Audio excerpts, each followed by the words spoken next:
ആരാധന. എൻ്റെ പ്രിയപ്പെട്ട സഹോദരങ്ങളെ, നിങ്ങൾക്കെല്ലാവർക്കും ആദ്യമേ തന്നെ ഈശോ മിശിഹായ്ക്ക് സ്തുതിയായിരിക്കട്ടെ.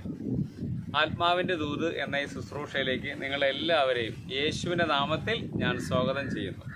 ഇന്ന് നമ്മളൊരു സ്വർഗസ്നായ പിതാവിൻ്റെ പ്രാർത്ഥന ചൊല്ലി കാഴ്ചവെക്കുന്നത് പരീക്ഷ എഴുതിയിരിക്കുന്ന എല്ലാ മക്കൾക്കും വേണ്ടിയിട്ടാണ്. പരീക്ഷ കഴിഞ്ഞ് റിസൾട്ട് വേണ്ടി കാത്തിരിക്കുന്ന ഒരുപാട് മക്കളുണ്ട്. അപ്പോൾ അവർക്ക് അവരെഴുതിയ പരീക്ഷകളിലെല്ലാം നല്ല ഉന്നത വിജയം അവർക്ക് കിട്ടാനും അവരുടെ മനസ്സിലുള്ള ഭാരം എല്ലാം മാറിപ്പോട്ടെ. അവരുടെ റിസൾട്ട് കിട്ടുമ്പോൾ അവരെഴുതിയ എല്ലാവരും വിജയിക്കും. ആ ഒരു പ്രത്യാശ അവർക്ക് കിട്ടാനും വേണ്ടി നമുക്ക് ഒരുമിച്ച് പ്രാർത്ഥിക്കാം. സ്വർഗസ്നായ ഞങ്ങളുടെ പിതാവേ, അങ്ങയുടെ നാമം പൂജിതമാകണമേ, അങ്ങയുടെ രാജ്യം വരണമേ, അങ്ങയുടെ തിരുമനസ് സ്വർഗത്തിലെ പോലെ ഭൂമിയിലുമാകണമേ. അന്നന്ന് വേണ്ടുന്ന ആഹാരം ഇന്ന് ഞങ്ങൾക്ക് തരണമേ. ഞങ്ങളോട് തെറ്റ് ചെയ്യുന്നവരോട് ഞങ്ങൾ ക്ഷമിക്കുന്നത് പോലെ ഞങ്ങളുടെ തെറ്റുകൾ ഞങ്ങളോടും ക്ഷമിക്കണമേ. ഞങ്ങളെ പ്രലോഭനങ്ങളിൽ ഉൾപ്പെടുത്തരുതേ, തിന്മയിൽ നിന്ന് ഞങ്ങളെ രക്ഷിച്ചുകൊള്ളണമേ. ഹല്ലേലൂയ. യേശുവേ നന്ദി, യേശുവേ ആരാധന. ഇന്ന് നമ്മൾ ചിന്തിക്കുന്നവർ, നിങ്ങൾ ആത്മവഞ്ചകരാകരുത്. യാക്കോബ് ശ്ലീഹായുടെ ലേഖനം 1-ാം അധ്യായം അതിൻ്റെ 22-ാമത്തെ വാക്യം. നിങ്ങൾ വചനം കേൾക്കുക മാത്രം ചെയ്യുന്ന ആത്മവഞ്ചകരാകാതെ അത് അനുവർത്തിക്കുന്നവരും ആയിരിക്കുവിൻ. ഹല്ലേലൂയ.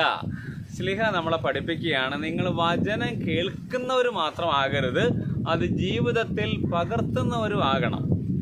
പലപ്പോഴും പലരുടെയും ജീവിതത്തിലുണ്ടാകുന്ന ഒരു പ്രശ്നമാണ്, വചനം കേൾക്കും, വചനം വായിക്കും, പക്ഷേ അത് തൻ്റെ ജീവിതത്തിലേക്ക് കടന്നു വരുമ്പോൾ ആ വചനം അവരെ ഞെരിക്കും. അതുകൊണ്ട് തന്നെയാണ് ഈശോ വിത്തുകളുടെ ഉപമയിലൊക്കെ പറഞ്ഞിരിക്കുന്നത്. ചിലർ വചനം കേൾക്കും, അവരുടെ വചനം കേട്ട് കഴിയുമ്പോൾ എന്തെങ്കിലുമൊക്കെ നല്ല കാര്യങ്ങളൊക്കെ ചെയ്യണമെന്നൊരു ആഗ്രഹമൊക്കെ ഉണ്ടാകും. പക്ഷെ പിന്നീട് എന്ത് പറയും, ജീവിതത്തിലെ പ്രയാസങ്ങൾ കടന്നു വരുമ്പോൾ വചനവുമായിട്ട് ഒരു ബന്ധവുമില്ലാത്ത ജീവിതം ജീവിക്കേണ്ടി വരും. പക്ഷേ ഇവിടെ യാക്കോബ് ശ്ലീഹ നമ്മളെ പഠിപ്പിക്കുകയാണ്, നിങ്ങൾ വചനം കേൾക്കുന്നവർ മാത്രമാകരുത്, അത് ജീവിതത്തിൽ പകർന്ന് ഈശോയെ പ്രഘോഷിക്കുന്നവരായി ജീവിതം കൊണ്ട് ക്രിസ്തുവിന് സാക്ഷിയായി ജീവിക്കുന്ന ഒരു വിശുദ്ധ മക്കളായിട്ട് തീരണമെന്നാണ് ശ്ലീഹ നമ്മളെ പഠിപ്പിക്കുന്നത്. എൻ്റെ പ്രിയപ്പെട്ട സഹോദരങ്ങളെ, ഇന്ന് ഈ എപ്പിസോഡ് കേട്ടുകൊണ്ടിരിക്കുന്നവർ ഏതെങ്കിലും തരത്തിൽ ഇതുപോലുള്ള തടസ്സങ്ങളുണ്ടെങ്കിൽ ആ തടസ്സങ്ങൾ യേശു നാമത്തിൽ നീങ്ങിപ്പോകട്ടെ എന്ന് പ്രാർത്ഥിക്കുന്നു. വചനം കേൾക്കാനും വചനം വായിക്കാനും വചനം പ്രവർത്തിക്കുവാനും അവരുടെ ജീവിതത്തിൽ ധാരാളം അനുഭവങ്ങളും അനുഗ്രഹങ്ങളും ഉണ്ടാകട്ടെ എന്ന് യേശുവിൻ്റെ നാമത്തിൽ പ്രാർത്ഥിച്ചുകൊണ്ട് പിതാവിൻ്റെയും പുത്രൻ്റെയും പരിശുദ്ധാത്മാവിൻ്റെയും നാമത്തിൽ ആമേൻ.